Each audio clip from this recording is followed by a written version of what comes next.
Well, we're moving on out to the east side. Vibe is different. Deluxe apartment in the sky. Moving on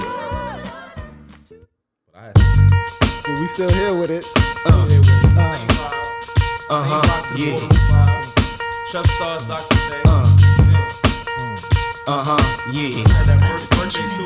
Good feeling. 14 episodes later. Yeah. It's all about the Benjamins, baby.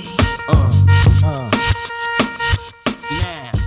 Dr. J, what's up, man? How you feeling? Brother Trev, from the block to the ballroom. Episode 15, man. Yeah, 1 year anniversary. 1 year anniversary. And it's crazy. It's really like the 2 year anniversary because we spent a whole year prior to actually recording our first episode and having it put out on platforms where we were just strategizing, talking different ideas. But 1 year anniversary, man.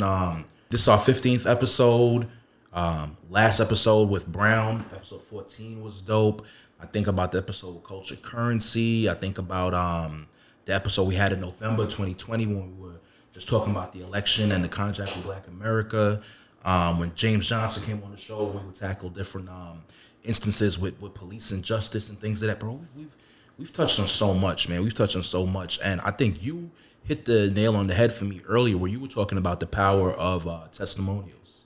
And I think one of the amazing things about the show is how many people that I know, you know, they might not be like best of friends of mine, but how many people are tapped into the podcast and enjoy the podcast too, and enjoy what we deliver. I don't know if you have instances like that you can relate to, but I think that's really the amazing part 1 year later that I appreciate. So one of the things I really, really, truly like and I enjoy the most is people who listen to the podcast and then they're sending me text messages as they're listening. Either talking about something we talked about, they're giving feedback, they're giving critique. I really enjoy it. And I enjoy hearing people saying that they're talking to other people about the podcast and things that we're doing. I appreciate us bringing on different guests. I definitely appreciate the growth that we've had, you know, like from when we started. You know, we got a whole production manager. Shout out to Bugs. This is our first video episode. Like, first video episode, putting this together. You know, we got the sound manager. Shout out to Shaq for everything. Shout out to the bro now, Rob, that's shooting the video for us right now, the first video episode, first of many to come. Sure. We really appreciate it. I'm happy at the growth. You know, last year was about branding. This year's about expanding. Absolutely. So for me, it's you know, it's the proper direction you're supposed to go. And when you're growing, when you're talking about current events, I had my cousin that was here earlier. He just asked me, how do y'all come up with the topics that y'all talk about? And I told them we surrounded about current events, especially current events that have to do with our people, with our culture. And we just talking on it from our perspective. And that can be from the Black perspective. It could be from the Boardroom perspective. And I think it's very important for what's going on now. The versatility, I think, is the key in what we aim to do. And sharing perspective, because a lot of times perspective could be very one-dimensional. Your perspective is based upon what you know. And because we have exposure to different sides of society, different types of people, different types of culture, we like to first tackle current events. But from, as you said, we'll tailor the approach based upon what it is. You know, even on this episode right here, we might speak about some research, and that might be more from the Boardroom perspective. We might talk about, you know, Bobby and them just coming home. And that might be from a different perspective. But the fact that the same two gentlemen can speak to different ideas but from different perspectives is truly what makes it from the block to the boardroom. But, you know, with no further ado, let's do what we always do, brother, and do one of the things that a lot of our listeners have told us they appreciate, and that's check in on the mental health of your fellow Black brother. Dr. J, how you feeling? So mental health, brother, I feel amazing. You, as you know, as everybody know, it was my birthday weekend. Happy birthday, bro. Thank you. I appreciate it. Yeah. I feel blessed. I feel great. 37 years of age on this earth. Got a lot of friends that didn't make it to see 21, you know, but even still making it through those ages. It's been a blessing. And I was blessed to have my family come down here together. I had my mom and dad together for a birthday celebration for the first time in I don't even know how long. Wow. Right? Like, cause my parents separated after I was born. So it was always celebrate with your mom, then celebrate with your dad. But my parents has always gotten along. That's just how it was because Right. they live in 2 different states. Right. So having them both here, and it was kind of crazy because my mother was running ridiculously late, but also my sister put a ridiculously early time on when we was going to start, and yet and still we waited for my mom. And it wasn't even a question that we was going to wait for my mom. I gotta go. Yeah. Everybody wanted to see her, and then she gets here, and my mom's like, yo, thank y'all for waiting for me. And my cousin goes, well, we had to wait for you because if we didn't, you was going to shoot us, right? Because my mom's a correction officer. Okay. So, and my mother always has it on her, which is one of the things I love about her. So, it was a good jokes. It was good to hear that with the family. We're planning on doing some other things in the near future. And I think about a year ago, I was like, I'm not going to celebrate my birthday this weekend. I'll celebrate it the next weekend. The next weekend came and I was like, I'm going to celebrate it the following weekend. And then the world closed. And then quarantine. And then also, it's been people and loved ones that died since then. Like my father just told me, another one of my cousins, his older cousin, died from COVID. Had COVID, had a stroke, and they found him in his apartment 2 days later. Then they brought him to the hospital, and he ended up coding and passing away. So you think about the amount of people that have died during this time that we wasn't expecting. And me last year just being like, oh, it's not a problem. I celebrate whenever. And it just reinforced in my head what my nana used to always say, celebrate every chance you got because you never know Time is a when's the last luxury, one. bro. So having that, I've been feeling blessed as a birthday. And I even do nothing too crazy. It's just been a blessing, just the feeling and feeling the family around me, the vibes, the laughter, like having my daughter around. It was just great. I thought about the last 10 years because my favorite number is 7. Okay. And, my birthday's on the 27th. So I'm 37 now. I thought about, well, when I was 27, what was the things I did? Is that some supreme mathematics also? No, 5%ers. Okay.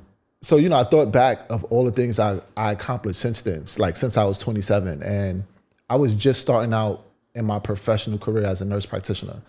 Build a company to be the largest house call company on the East Coast. Since then, I was on a step team that won national championships since then, pledged a bunch of different people and, helped bring chapters back and mentored other fraternity brothers, got another job. I got my doctorate. I had a child, like all this other stuff that was done since then. And I'm like, it's been a great experience. Absolutely. Like I'm looking forward to the next 10. And with the next 10, I'm looking at buying a house, buying property, doing more with businesses, seeing this grow, seeing, I'm also at the age where I'm looking forward to seeing my family members' children grow together. Like my boys' kids grow together. We have like 6 frat chapter brothers right now that's expecting kids within like the next 6 months. So I'm looking forward to seeing all of that, man. So I feel blessed. I'm in a great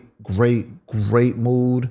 And it's amazing. I'm excited to shoot this episode, video and record it and and make it do what we do, man. This is therapeutic for me. Do it, man. So go ahead, brother. How you feeling, brother Trev? How's it going? Good, man. And I'm glad to hear that. And, happy birthday to you. I'll also say happy birthday to myself because little backstory for our listeners. I was you for years.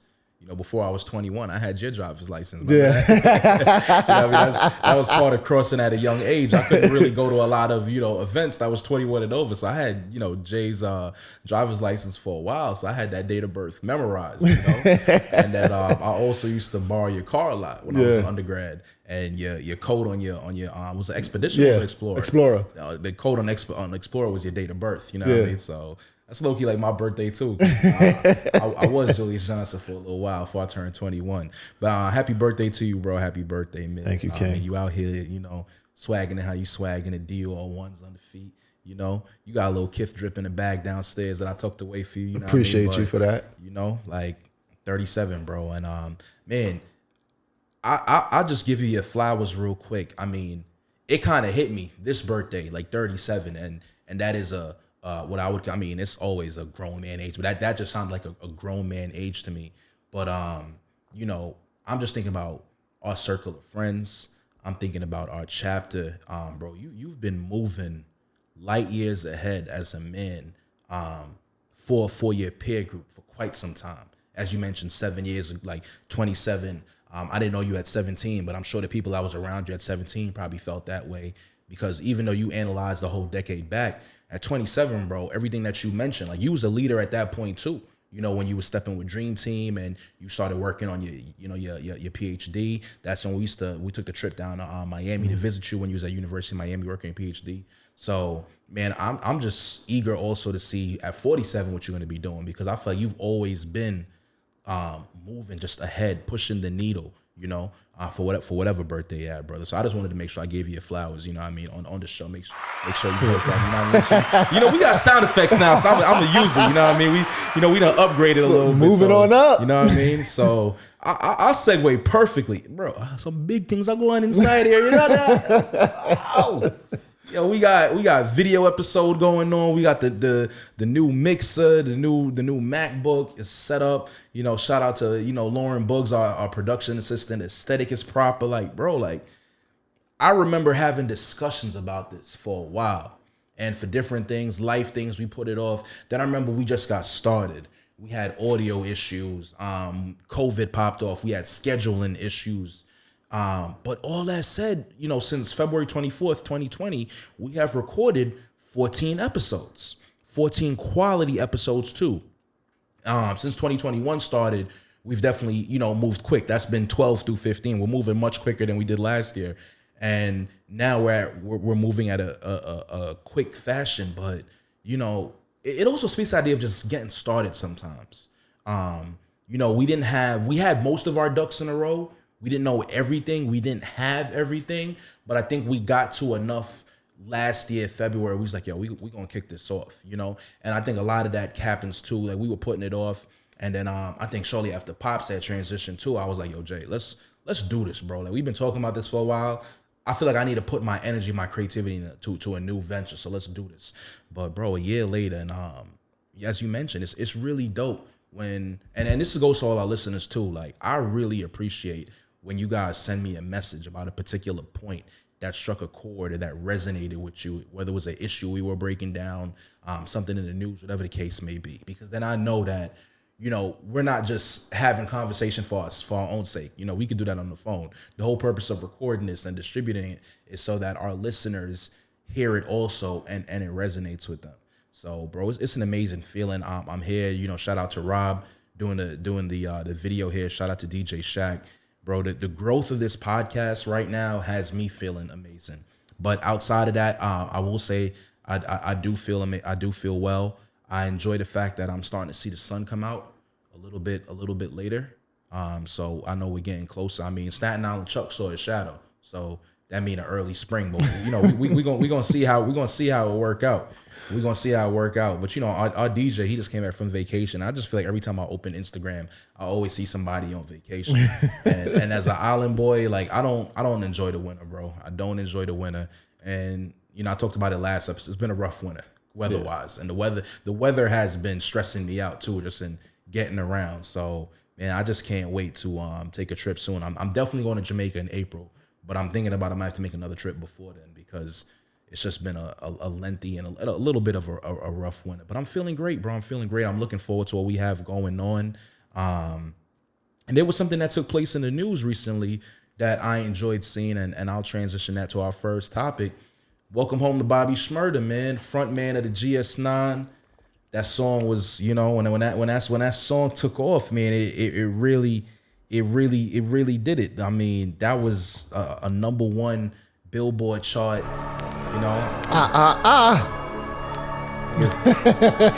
Give the listeners that feel for a little bit. Welcome home, Bobby. And I just, and for me, really, honestly, because every time you talk on a specific topic, there's people that have another viewpoint on it, and they're not always haters. Right? But they just have another viewpoint. So I also want to address it, because one of the biggest things we aim to do on this podcast is to be responsible. So I clearly understand that some of the crimes that Shmurda and the rest of GS9 was arrested for greatly and negatively affected some family members. Absolutely. I acknowledge that. Absolutely. Right? And my condolences are to them. I also know that there were crimes towards the GS9 family members as well. Right? And one of the reasons why people acknowledge, salute Bobby Shmurda is not the crime aspect of it. It's really because they were in this situation that a lot of them was just forced to be into because where you grow up in, right? Like, and he's saying in his song, I've been selling crack since the 5th grade. And a lot of people can't fathom that thought. But I know what they're talking about. Like, I know what it is like to come home and you not being able to afford something or going to sleep hungry and your parents not really being able to do nothing about it. Right. And I know the cycle that breeds. And for him to fully emerge in, okay, he gonna be in the gang culture, he gonna be doing what we have to do, and there be bloodshed on both sides, right? And then they come home without telling on anybody, without saying, and also he took more time for his friend so his friend could come home. 2 of his co-defendants, yeah. Right? Yep. And that's why people salute him, because they're like, yo, you stood up for street politics because you were playing the street game and you stood up to street politics, compared to somebody. And whether you feel a way about that, if it's right or wrong, I also understand that there was other people on the same side of that indictment of GS9, right? There was other people and other crews like the Blickies that all went to jail at the same time, and they all starting to come home now as well. And I say the same thing about them in terms of they stood tall for what the street is. Because I watched the Tekashi 6ix9ine documentary. Oh, you actually watched that? I watched it because it's not by. He got time on his hands. No. Gentlemen. It's not by Tekashi. I know it's not by. It's on it. Showtime. I saw it, but and it highlighted a bunch of things like people snaking each other, but also it gets me angry when people support Tekashi because he really perpetrated a culture that these people were forced to live in. He perpetrated it for profit. Yeah. And then when it no longer profited him, he turned everybody else in. Right? Like he turned you can't profit off of our pain and then want to get up out of here when they get hot and it no longer suits you. I mean, we spoke about this before too. We could talk about how America or races that aren't necessarily black, how they consume our culture. And I'm not making this a race thing specific with Tekashi. I was just saying, just the idea of enjoying something in the moment when it brings you joy or it brings you capital gains, whatever the case may be. But, when it's a social issue or something takes place, I'm not, but all your favorite athletes are African-American. All your favorite entertainers are African-American. But you have no words on George Floyd, Breonna Taylor, this, that, voter suppression. Like none of that bothers you, but you enjoy African-American culture so much. So that's a bigger theme, this whole idea of loving something or leveraging something in a certain state. But then if it, gives resistance or cause some level of discomfort, really, I'm good on that. And I think you hit the nail on the head, man. Charlamagne the God from Breakfast Club. And, I'll be one to be honest. I don't agree with everything he says, but sometimes he does say things that resonate with me. And he did mention even on his podcast, Brilliant Idiots, where I think for me, it's the accountability, bro. It's really the accountability. I feel like we live in a era of time where, and it doesn't have to necessarily be street politics. It could be in the corporate world. It could be friends. It could be relationships. I just often see around me, I just feel like it's hard for people to say that was my B or, I caused this, whatever the case may be.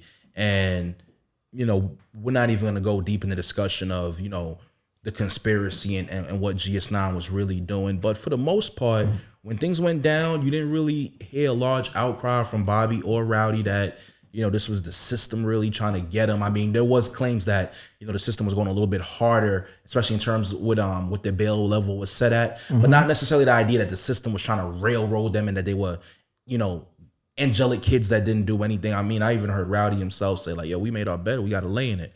But they did it to Bobby. Like they didn't really have nothing on Bobby. Right. So yeah, his charge. Right. So at first Bobby just wanted to take his trial separately because he kept saying, y'all don't really have nothing on me. Right. Y'all are just, and again, because I hate the way the RICO laws are being used to manipulate and grab up a bunch of kids in our neighborhoods And now. it was really built for the mob. Yes. That's what Right, Giuliani, and- when he was an attorney, way before he became mayor, that's really what the RICO laws were for, was to infiltrate the mob because the mob was so organized and had so many tiers from the capo regime to the consigliere to the boss. You had all these different levels. You had to kind of force linkage because Yes. it was almost impossible that you were ever going to be able to implicate the boss on something because the boss never even interacted with certain levels. But now that the mob, that they, has been fairly dismantled, now the RICO laws are being used for, young black kids in the inner city. Yeah. It was an indictment. I think it might have been 2-3 years ago, where they snatched up like 80 kids from the Bronx, bro. I remember you 80 talked about it on kids, the podcast. You right? talked And about it's and out of all 80 kids, I think there was 3 murders, and people were saying there is no way 80 people should be charged with 3 murders. Right. They just couldn't even physically do it. Right. One of the kids that was brought up in that RICO charge wasn't even home. They were looking for him and found out that he was locked up. That he was already processed for something. Wow. Yeah. And then was like, all right, we're still putting the RICO charges on you. Wow. And then he kept fighting it and fighting it and fighting it. They got him down with all this evidence. They got everybody else to plead out. And then it was like, yo, you know what? We got him on another crime, so we're just going to remove the RICO statute. Right. And he was like, without the RICO statute, I wouldn't even been going through this process right now. Right. And he still was convicted. Right? Like you look the way that the RICO laws are being disproportionately used to target black kids, black, Latin, minority kids in the neighborhoods that we are growing up in. And you want to take it a step further, even if you want to make the claim that the crime may rival the statistics of what the mafia had going on, I could tell you this: the enterprises they're running Not at all. are nowhere close. Not at all. In terms of revenue and cash revenue coming in, the enterprise they're running is nothing, even in comparison to what the mob had going on. So it's the accountability for me, man. It's the accountability, as you mentioned. It's Bobby also deciding that just coming into money, career taking off, taking additional time for Rowdy and another co-defendant to get less time as well, which is something even in the interview recently, Rowdy talked about how grateful he was for that. So I think you add all that up. And there was another good point that Charlemagne raised that I was actually thinking about. I've also enjoyed watching the reception from some of his industry peers. Yeah. Because one good point that was made was that, especially if we're talking about the example, right? The example for the youth, and we both do mentorship, so we're very aware of how you set the example. And by no means, and you said this, but I just want to reinforce it, by no means are we stressing or trying to make light of what was actually done or any involvement, any criminal activity. We're more so just talking the idea of, well, if you are involved in this role and if you go down this path, the honorable or the dishonorable way to deal with legal enforcement if it comes down upon you. And I think the key thing is like, okay, we do a very good job in our culture of showing how you deal with a rat, excommunicate the rat. This is how you deal with a snitch, put them in a corner. It's very important for us to highlight what keeping it real looks like.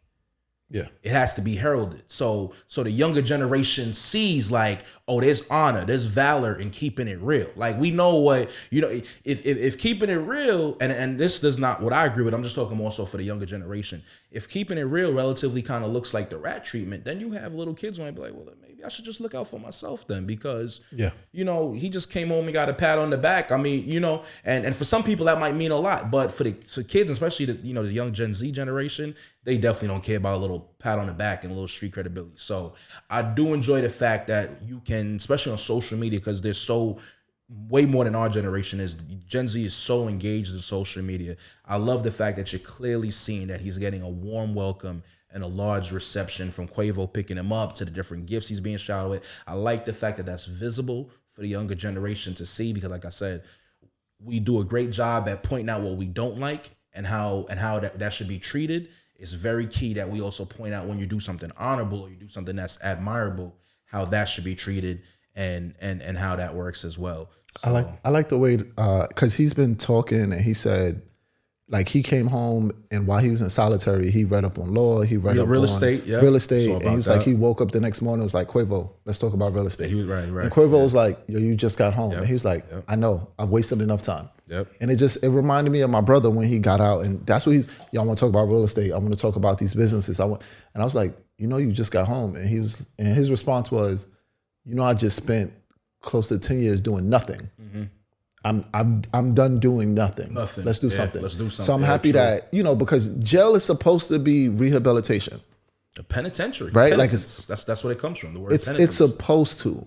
And too many times it's not. So getting to see that Bobby took it as that and is going to make something positive from it, I can really appreciate that. Like I enjoy that. So shout out to GS9, shout out to Bobby being home. You know, it's a good thing. I'm happy that they're home. I hope that he stays out of Brooklyn.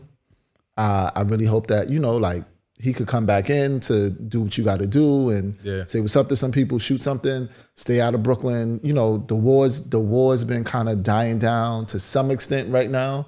And I want it to stay that way. I want everybody to stay in their lane, make their music, right? Like GS9, Bobby, Rowdy, make your music. Because Bobby is the real talent behind them. I would make your I would music. agree to that. Right? Like all the Blickies, like Tutu, Bills, Envy, Coach, make your music, have fun, you know, like leave this alone. You know, the younger boys are in it now, but show the younger boys and show the younger generations that's looking up to y'all can just focus on music and we can do our thing. Moving on, and, you know, want to shout this organization out because it's a big reason why we're doing this podcast, this episode. Oh, perfect. I was even going to ask you about it. 'Cause we was talking about it earlier anyway. So I was going to, you know, ask you about it. But no, perfect segue, brother. So to those of you who don't know, I'm the president of the Greater New York City Black Nursing Association chapter. It's a part of the National Black Nursing Association, one of the largest chapters. And we partnered up with an organization called NIH All of Us. Okay. So NIH stands for the National Institute of Health. And if you don't know what the National Institute of Health, they are the governmental research hub that is responsible for a lot of groundbreaking treatments, right? So you think about, so I'll give you some examples that can really hit home. And if at any point, anything I'm explaining, you don't understand, or, you know, anybody that's in our background right now don't understand, just raise your hand up so I can re-put it and retranslate it. Because I think that's a very important purpose of what I'm trying to do with this organization, but also what we're trying to do as a podcast when we talk about from the block to the boardroom. We have to be able to translate both ways. So NIH is responsible for the increase in the groundbreaking treatment of like cancers, being increased in treatment of survival rates of greater than 20% over the last couple of decades. Before, HIV used to be a death sentence. Most people don't know now, what most people don't know now is that currently now, if you have HIV, it's nowhere near a death sentence. Like you can live just as long of a life. Matter of fact, there's something called PrEP, which stands for pre-exposure prophylaxis, where you can take medication, one pill once a day, and it guarantees you, it's 99.9999% effective that you will not contract HIV. Meaning if you have sex with somebody with HIV. This is preventative. Preventative. This is okay. Right? There's also PEP, which is post-exposure prophylaxis. So let's say you are exposed to somebody with HIV, or you just have unprotected sex with somebody and you're afraid that you might have HIV. They will put you on a very similar treatment where you take it twice a day. And it guarantees you will not contract HIV as long as you take it within like the first. What if you contracted it though? No. But that's it. It takes a while to contract it. I see. So it prevents you from contracting it. Got you. So you just have to be proactive. And once you feel like you may have been exposed, you would need to get on that right away.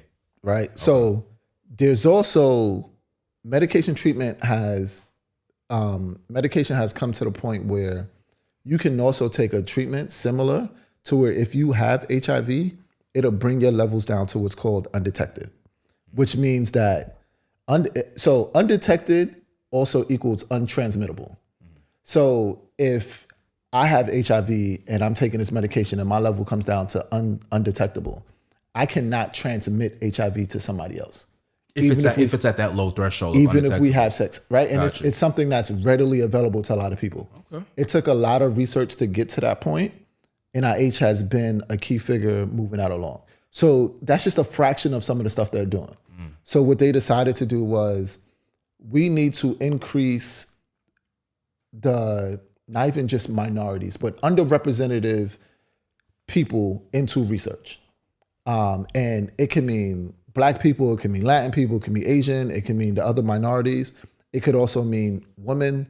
It can mean transgenders. It can mean members of like the gay population. It can mean non-Anglo-Saxon white male researchers. yes, essentially. right? Because a lot of our numbers are based on white males. Yeah. And it's funny because I'll be having this conversation with my students and I'm like, what do you think blood pressure is based on? And it's like, what do you mean? I'm like, when they made these standards, right?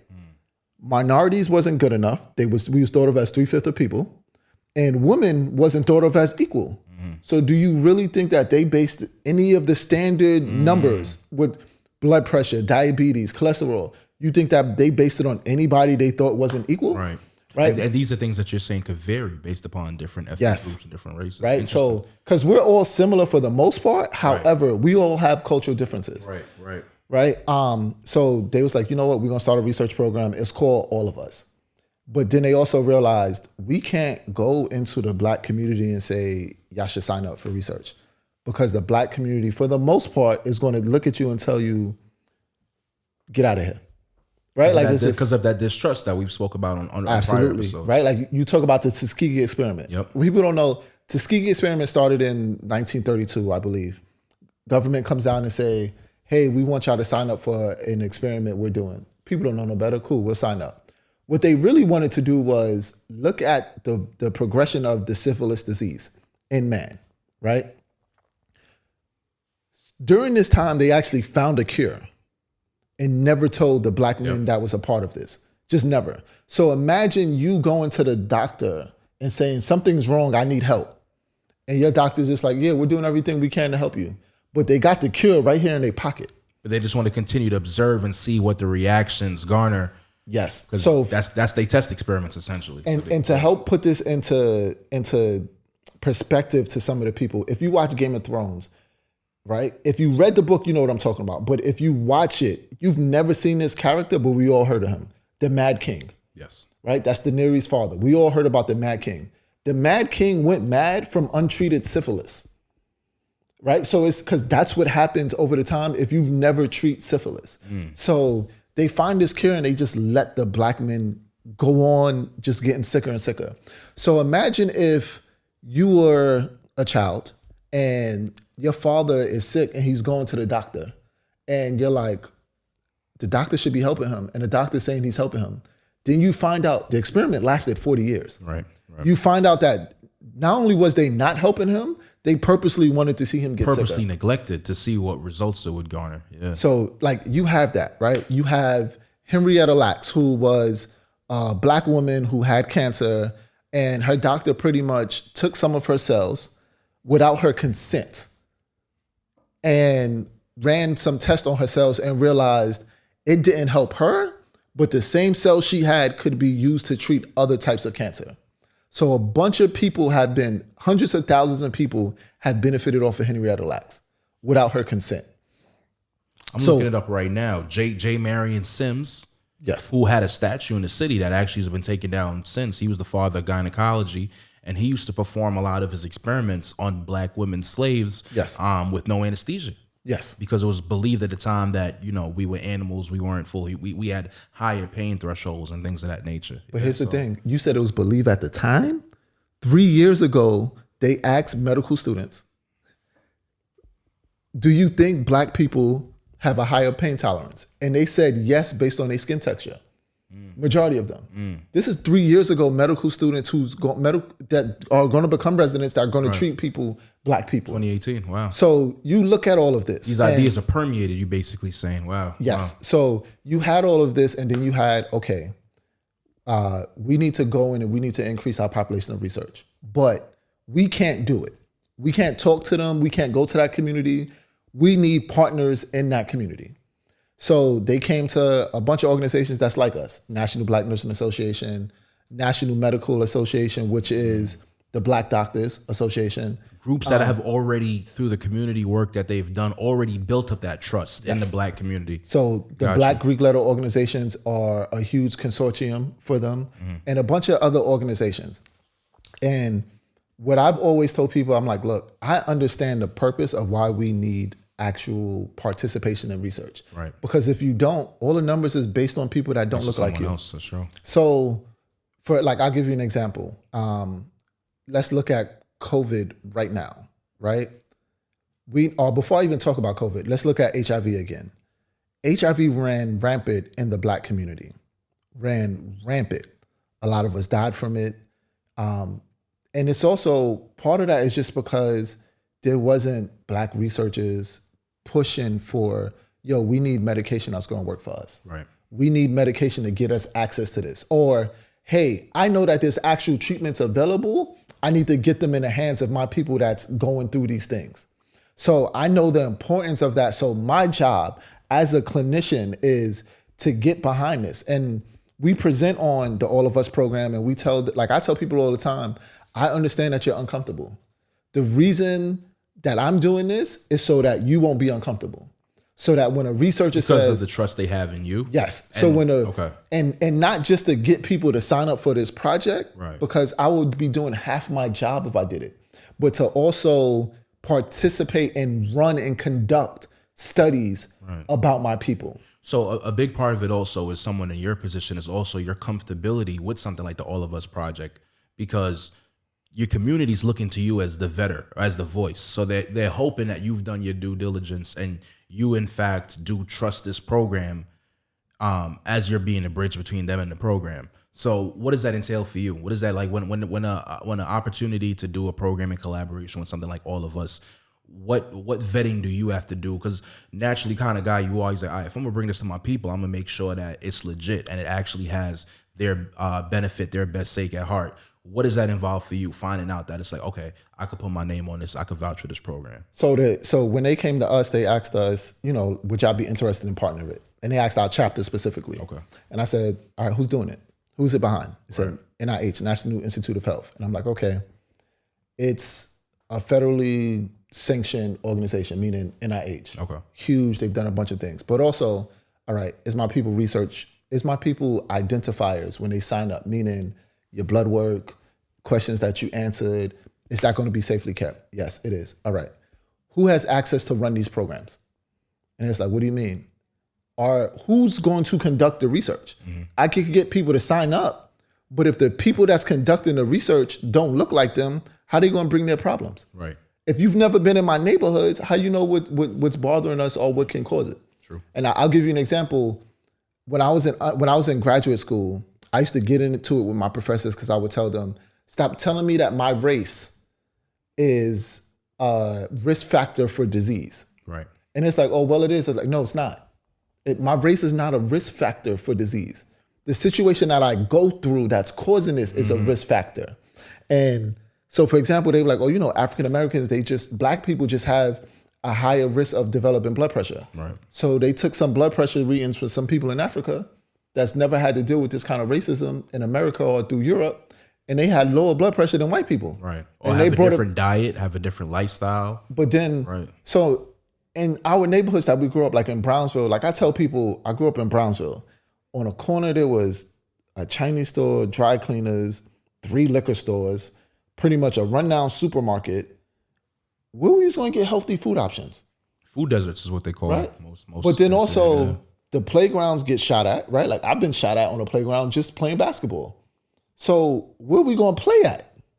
Right? Like we don't got the food options. We don't play. I go to school. We're fighting for rundown books.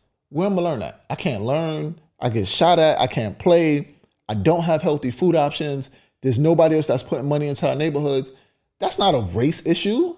That's it's environmental, right? Like that you're reacting to your environment. So I'm like, if you keep bringing people out of this environment and testing them, of course they're gonna have the same thing, right? Like, grandmom grew up there, mom grew up there, and daughter grew up there. Of course, all 3 of them gonna have the same exact thing. Because they've all gone through the similar conditions. The conditions are consistent throughout the experiment. Yes. Got you. So that's why it was who's going to conduct the research, because that is going to dictate who brings up the problems. Right. And they were like, well, why don't you do some?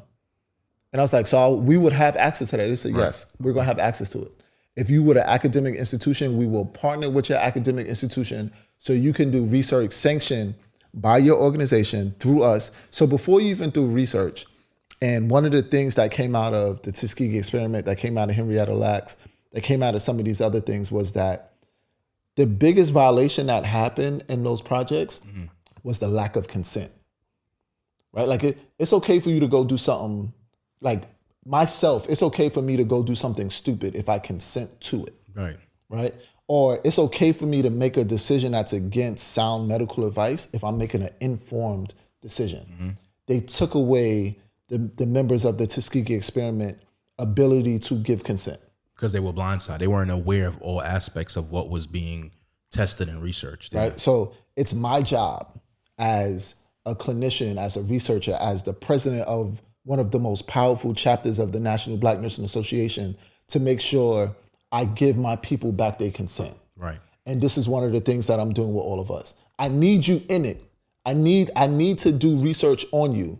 But before I do that, I need to get your consent. And I need you to know what informed consent means. So what does that look like for you? Sharing the parameters of the experiment. How do you present it? What does that look like for you? So it's I'm gonna tell you exactly what's happening, what you're signing up for, what I'm also looking for, right? So if I give you an example of, if you was looking at a COVID experiment, right? A COVID-19 vaccine, right? And I was saying, so when you're doing that kind of experiment, some people get a placebo, which is nothing, right? Like nothing's gonna happen when you take this. It's like getting water and that's it. Then some people's gonna actually give you the vaccine, right?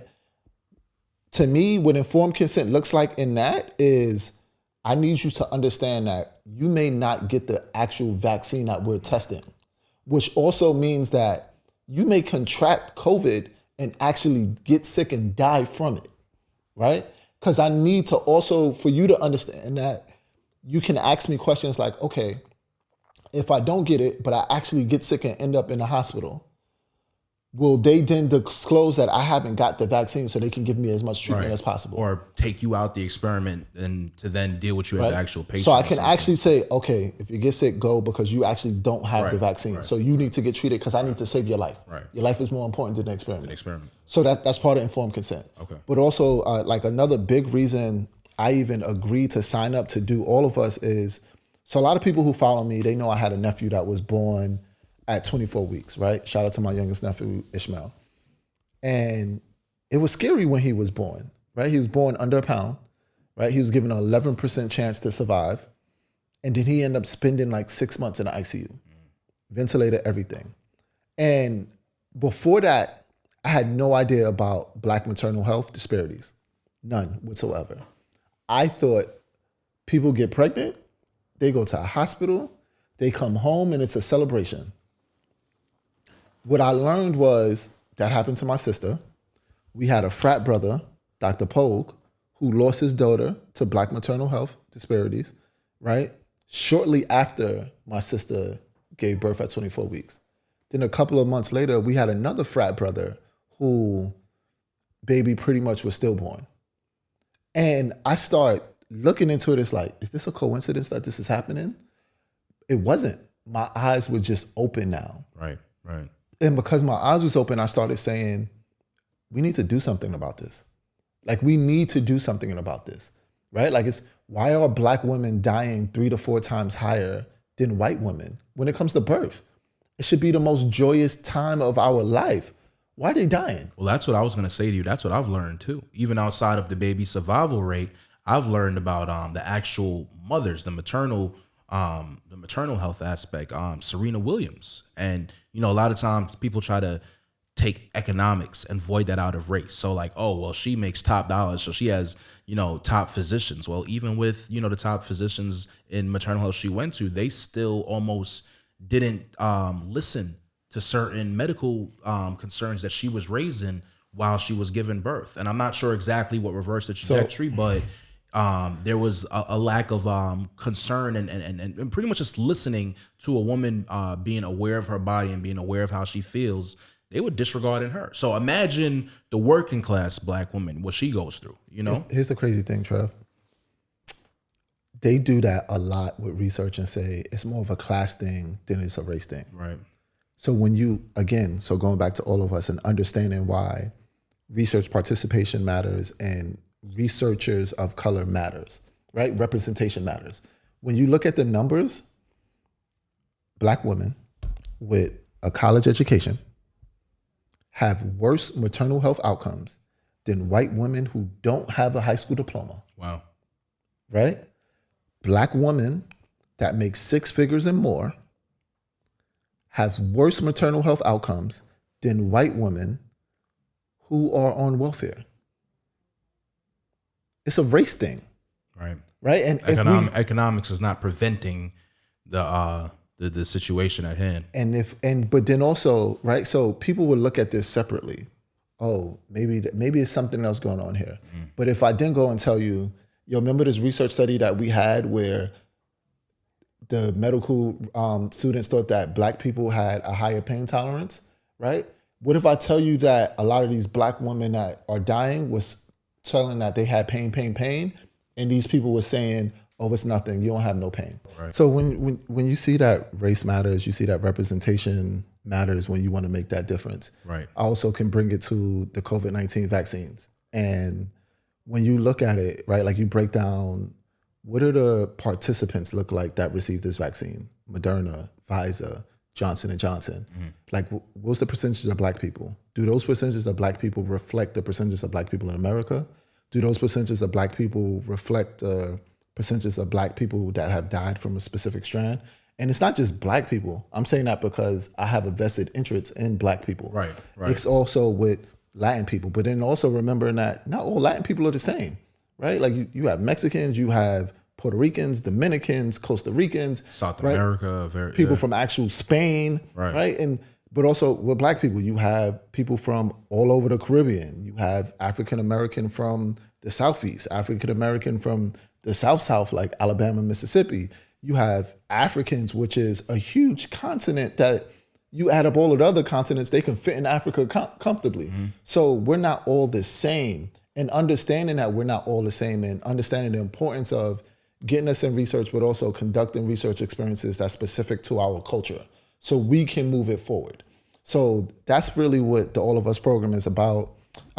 We've done a couple of cycles with them. It's been great educating people on it because we just have real talk about research, but also talking to them in ways that they can understand the research, partnering with them. But it's also good when you have an organization like the Black Greek Letter Organization Consortium, and they can say, hey, Dr. J, can you come talk about All of Us with our people? Because we can bring our people, we can tell them it's for research, but we need somebody that's a clinician that can drive home the point, that can tell them what's going to happen with their data, that's going to tell them that they're going to be behind and responsible for running some of these research experiments and, you know, just also certain different things of experiment, also letting them understand you can sign up for All of Us.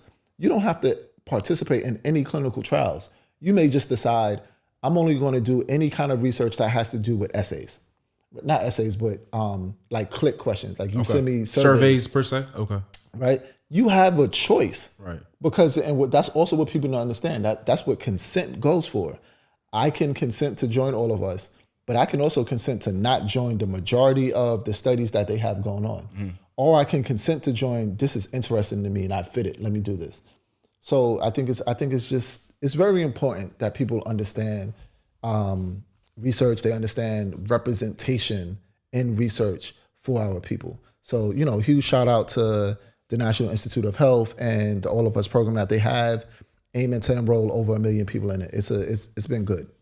And I think the key thing that you said is that the specificness of the research, because as you said, a lot of times these norms, and this even goes out, this can go for body image, this can go for a lot of the norms. And that's how I always say, when somebody tells me what's average, I was like, well, who's this based upon? Right? Because a lot of times societal norms are not based upon people that can relate to certain scenarios that may be, or certain conditions that are very prevalent to us. So your norms could vary from my norms, as well as it could vary from John's norms in Wyoming, and there's too many variances for us to all be compared on this unilateral, clear across the board slate. So shout out to you. Shout out to the Greater New York Nursing Association that you president? I'm sorry. President, Greater New York City Black Nursing Association. Shout out to you guys for forging this alliance and seeing the importance of this specificness with research and what it could do. And also just being aware that, like we said, that these are some problems, and money doesn't necessarily always fix perception problems, because we touched on some things that went back to the 1800s, and you even showed stats 3 years ago, and I saw this, I read that too, that a lot of physicians that were in med school had made that same comment about what they viewed black people pain threshold. So a lot of these perceptions are still passed down to the present day.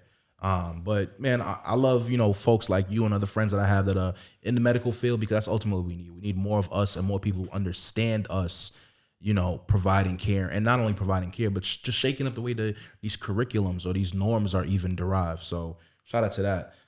Flowing with that, some good news that we recently had in the finance world. We now have 2 black women operating Fortune 500 companies. Shout out. Round of applause. So, not too long ago in 2020, we had Rosalind Brewer, who was a high-ranking official over at Starbucks. She's now the CEO of Walgreens, large pharmaceutical company. And now Thasunda Brown Duckett, who was in charge of consumer banking at Chase, started her career over at Essence Magazine too, was at consumer banking division at Chase. She's now the CEO of TIAA, which is Teachers Insurance and Annuity Association. So these are 2 Fortune 500 corporations, large corporations, and we have 2 black women in that space. And I just hope we could have stability in this field, because we've had black women run Fortune 500 companies before. One of I'm forgetting her name, Ursula Burns. She used to run Xerox. I met her at Moody's one time for an event, but the problem is it's like substitution almost. One comes in, one goes out. And that's just the reality. Like, it would be dope. Like, all right, 2, then 3. Like, it's kind of like just like when one retires, then it's just like it's never really growing past 2, 3, and the male numbers aren't too high either. So it would be dope if we just get to a point where it just builds up to a certain number, and it's not just like, you set 2 at a time or you set 3 at a time. So that was good news. Something that my cousin Tracy in Toronto shared me too. So there's a actor, you're probably familiar with him. His name is Stephen James. So he goes by name T.Steph on Instagram. So Stephen James has been in a few things. You've probably seen him in the movie Race, which was based on Jesse Owens. He played the Jesse Owens role. He was on If Beale Street Could Talk, which was written by James Baldwin. Selma. He was in Selma as well. He played Good Trouble. He was in 21 Bridges, one of Chadwick's last movies. He was in there. So big up T.Steph, yard man from Toronto. Him and his 3 brothers, Shamir, Sheldon, recently started a really dope diversity fund. And I like stories like this because it's very similar to Marcy Venture Capital. It's similar to Queensbridge Venture Capital that Nas has started. I like this idea of taking your neighborhood, or particularly in these cases, public housing projects that you grew up in, and putting a new association to it. When people often think of certain housing projects, certain names, they think of the crime, they think of the destitution that's there, they think of the depravity that's there. And now when you're talking about multi-million-dollar venture capital firms with this name, you're now spinning a whole new definition and new energy into it. So they grew up in a housing project called Bay Mills. Bay Mills is a housing project in Scarborough. That's on the east end of Toronto. They grew up there.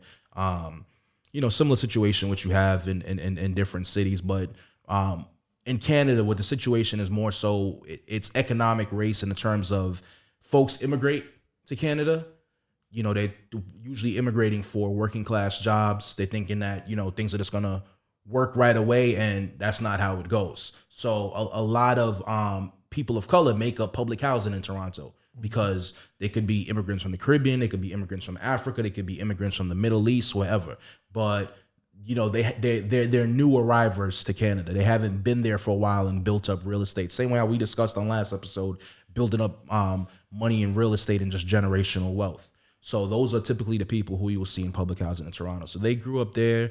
And yeah, the three brothers, man, they have a really dope fund going on. I think the numbers so far they've closed 15 million Canadian dollars on planned deals to fully back early stage startups, Series A startups, and they also have PwC, PricewaterhouseCoopers, is going to do pro bono legal work for these startups. So doing all the contracting and things of that nature. So it's just really dope because we talked about it on Culture Currency. We talked about it episode 14 with Brown. We talked about it with Jesse, these crazy stocks. A lot of times we may have great ideas, but we don't have the know-how capital. We don't know people in these places to fund our companies. We don't have access to lawyers. By the grace of God, with our chapter, we know a lot of great lawyers who we could ask for legal advice for various things. It could be if we want to start an LLC, real estate, whatever. But the average, person of color might not even really know a lawyer, or at least on that friendly level where they could, pick their brain without actually having to book a whole consultation fee, And depending on how serious you are about that idea, that might be a deterrent from you doing it, because if you're not that invested in it, you might not want to have to book a consultation. But if you actually have a friend that you can kind of just pick their brain slightly, that helps. And just the business know-how, just being in that background. So, And I think it's important for a lot of the reasons what I was just talking about with all of us. Representation matters. Absolutely. Right? Like it matters. So you look at those two Black queens that are now at running Fortune 500 companies. Yep. It matters. They bring a whole new perspective to that game. And you give them a giant where they can really make a difference. But then also you get a lot of little Black girls that now look at these Black queens and go, I can be like them. Yep. Right? Like it matters, right? It also matters to have people behind that can actually make real decisions. You look at T. Steph and his group. It matters. He's going to be able to fund things that benefit people that look like him. He's going to be able to fund things that gives people great opportunities to actually grow. And people who probably would have been missed by the traditional venture capital firms, because they might just not even, they might just not look in that pool. So having them and having them around can make things much better. Absolutely. It's going to make him money. It's going to make the world a better place, and it's going to generate wealth in that community. Representation matters. Absolutely. So I just thought that was great. That was great to see, and just want to shed light to that. To also, my cousin Tracy, she's been real big on like sharing our podcasts to colleagues and people over there in Toronto. And a lot of the economic racial issues we have on this side of the border exist over there as well. So to draw the similarity. But it's amazing. I love to see it. Black History Month closing out. I thought it was a good month. I like what we added to it too, because we're part of the culture, and we had some great talks. We both enjoyed Judas and the Black Messiah. Was there anything else that you either took in that you learned a lot from in this past month, or that you're looking forward to? And it doesn't have to necessarily be Black, but just related to the culture. I've been taking in that some of this, I know there's been a lot of skepticism around a lot of the large white companies running with Black Lives Matter, Black History Month, but not actually making any change. I've seen some of the companies that has actually implemented some of those things, like putting some of these people into positions. And I've seen some of those people thrive. Mm-hmm. I've also seen companies like Jay-Z, like the Marcy Ventures, where he's like, we're going to start this startup for cannabis projects. We're going to start this for Black people to get in cryptocurrency. Like some of that stuff is inspirational because it's building generational wealth for people. It's giving people chances they would never have had. But also those people are coming through. And one of the things I've started to realize is that, like when I lied to you not, bro. When I was at undergrad, like I was involved in Jump Nation. I was trying to pledge Kappa. I was involved in BSU, part of CSA. I did all of these things. When it came to nursing school, I just wanted to exist. Like I just wanted to exist. But it was like, oh, you're the only Black guy, right? Or you're one of 2 Black guys. You're one of 10 Black students. You have to be special. You have to speak up. You have to do things. And I was like, I do that everywhere else. I just want to exist now. I've started to realize the importance of when you are the man in your field, when you represent for everybody else that's supposed to come back for you, come behind you, Yep. you got to step up to the plate and knock it out of the park for everybody else.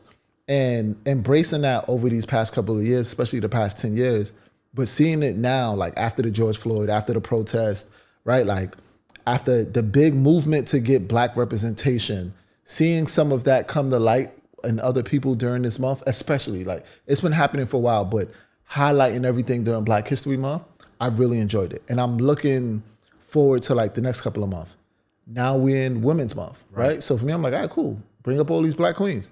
Right. Let's see what they're doing. Let's highlight it. Let's get behind them. So that's one of the things that I really took home from Black History Month. What about you? I wanna wrap up Powernomics. It's just such a lengthy, it's almost like a textbook. But I remember I mentioned on the Black Currency episode. I want to wrap up that book. There's so many gems in there and just things that we need to do as a community here, specifically here in the States, but as a Black community, things that we need to do. I want to wrap that up. I do need to see the Billie Holiday movie, Nice. directed by Lee Daniels. You know, I knew about Billie Holiday from an entertainment aspect, but I didn't even know the whole, basically just the legal trouble she was having and this race-targeted legal. So basically what essentially was famous song of hers, Blood on the Leaves, which is about lynching. Yeah. And basically they didn't want her to keep performing this song, Of course not. right? Because it's addressing a societal ill. So Billie Holiday was often arrested on trumped up charges, on fake charges many times, to try to deter her career or to stop her from going out and performing. So there's a real dope movie that Lee Daniels, and he's done The Butler, he's done a variety of things. He directed this movie. I definitely want to catch that. I saw something on PBS this month. My mom and I watched it and would like catch up and talk about it. 3-part series. It's a little bit of a love story, but it's like historical fiction based on a book. It's called The Long Song on PBS. And Strange Fruit. Strange Fruit. Yep. And I think Nina Simone had done a rendition as well. Yeah. But The Long Song is what it's called on PBS. And essentially what The Long Song is about, it's right around the time of when slavery is abolished in Jamaica and just what those early years look like. And it's basically about the love story between a particular former slave, and she ends up having a child for the plantation master. But once the property is no longer profitable for him anymore, and the slaves basically decide, because basically there was kind of like a sharecropping system that existed in Jamaica as well after slavery ended. So once the slaves the former slaves felt like, well, you know, we're not doing this anymore. The wages are dirt poor, and you know, most of them they're fresh out of slavery. They just want to change. They don't want to work in the fields anymore, even if you're paying them. And this existed here in the States as well. A lot of people left sharecropping. That's for they just like, I just don't even want to be here anymore. I'm going to go to Detroit. I'm going to go to New York. I'm going to go to Chicago, you know, work in the auto plant. I just don't even want to be near this farm anymore because of all the trauma and hatred that's associated with it. So essentially, his plantation was abandoned, lost all his sugarcane crop. So once that happened, he went back to England and left her. But even outside of the love story, I just enjoyed that from a historical perspective because I've seen stuff from Roots. I've seen different theatrical, historical fiction that sheds a lot of insight into the early post-slavery and the post years of slavery in the United States. I've never really seen something about, well, what did those late 1800s look like, you know, in the Caribbean. So I thought that was dope. And it definitely provides a lot of insight to that. I want to catch that out. We have the new Biggie documentary that comes out tomorrow. I think it is March 1st. I think so. There's a new Biggie documentary that comes Looking out on forward March to that. 1st. And a lot of that is on his early life as well, too. So that's a little bit of a different angle. Looking forward to that. And what I've really enjoyed this month, too, man, shout out to one of our inspirations for this podcast. Shout out to the Earn Your Leisure brothers. They're really just going up in terms of just how much people listen to them, how much people's acknowledging their platform. You know, I see they got Mark Cuban on there. The Breakfast Club featured them, like, and this legit It was on the Joe Button podcast. It was up there. Bro. Like they're up for an award too. Like they are now not even just in terms of Black finance. They are one of the top educational finance podcasts. Period. Like they're not even pigeonholed in the particular race, you know, segment anymore. They are one of the top educational financial podcasts. If you want to learn something regards real estate, stocks, crypto, whatever, that's now ranked amongst multiple podcast platforms. One of the key things. Oh, I wanted to As it talk should about be. something too. Shout out to our bro Gary GC over at NYA. He works in the podcast space, and he recently just started black-owned pod platform. And I sent him our RSS feed. We'll be on there starting on Tuesday. So as our listeners know, we're on Apple, we're on Spotify, and we'll also be on the PDM Media Podcast app. And basically, that's a platform. It's all multicultural podcasts. So our bro Cam's Handcrafted Cocktails is on there as well. And just all podcasts led by people of color, men and women, that who are people of color on that platform. So we'll be on there on Tuesday as well. So man, shout out to a brother starting a black-owned distributor that highlights podcasts hosted by black folk. But brother, great episode, man. Great episode. I'm loving this setup. We're gonna bring more of these. Thank you guys for tuning in and seeing us. And, you know, for those of us that never met us before, you hear the voices. Now you get to see the face. Absolutely. Trevor's having a blast with the new mixer. That sounds like the beginning of one of them Jay Electronica tracks on his album. Yeah, I also want to shout out because we was talking about law, Rico laws. Another point you just shout out. Shout out to a lady. She's running for civil court in my district of Bedford-Stuyvesant. Okay. Her name's Marva. She got a whole thing going. Marva for judge. She running for Kings County. What's her full name? I'm gonna find it. Give me 1 second.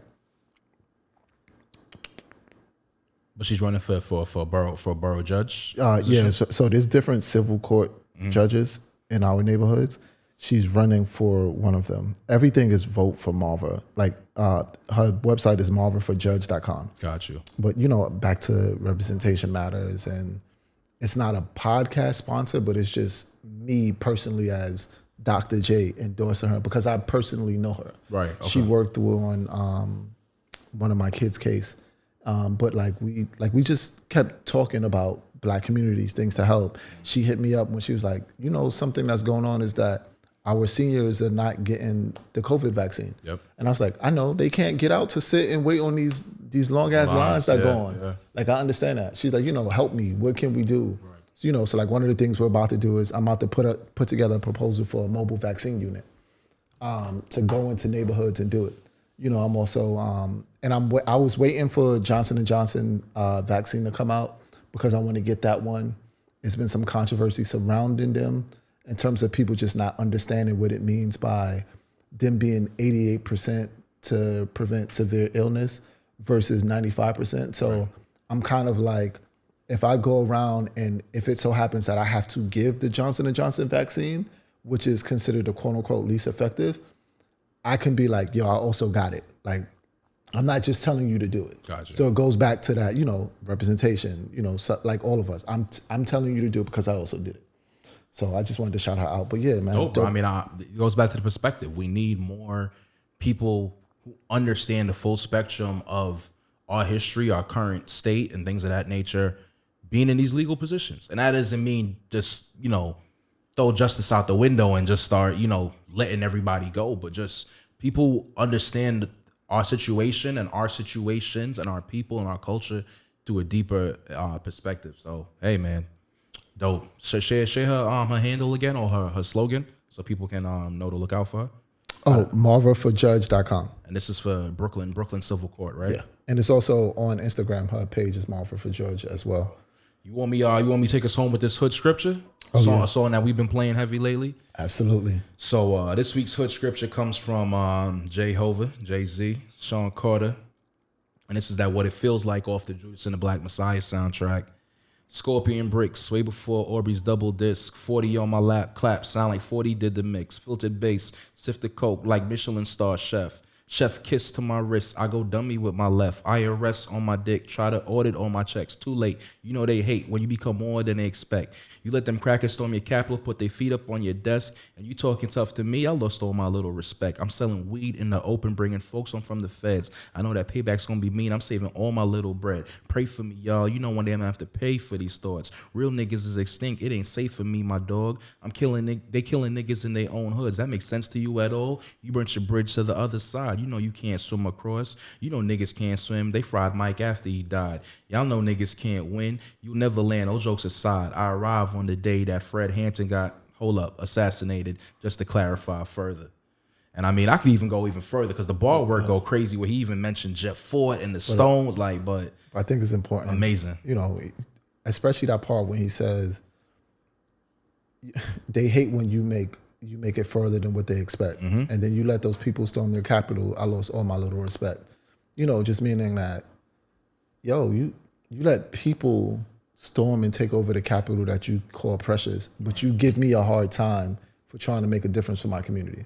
I think that was important. I'm glad you took us home with that. Absolutely. I mean, and just knowing his beginnings from Reasonable Doubt, I'm selling weed in the open, bringing folks home from the feds. And we talked about this a lot. I mean, you know, for so long, cannabis, marijuana was this thing that is, you know, played a major role in, you know, the increase in incarceration rates of young black men and just, you know, people of color and all, but particularly young black men. And now that, you know, marijuana is legal, you know, you have a lot of folks making top dollar, making a lot of money from legal marijuana, but not so much us. And also the reversal of some of these charges that we've incurred. So the fact that, you know, where he started in the game, in that Reasonable Doubt hour, now he's running, you know, Monogram, and he's also behind a lot of justice initiatives. But man, we could talk about Hov all day, good brother. I'm gonna let you enjoy the rest of your Sunday from the block to the boardroom. Episode 15. It was amazing. Absolutely, man. Brother Trev. Looking forward to doing another one like this soon. Absolutely. Take care, y'all. And we out. Peace.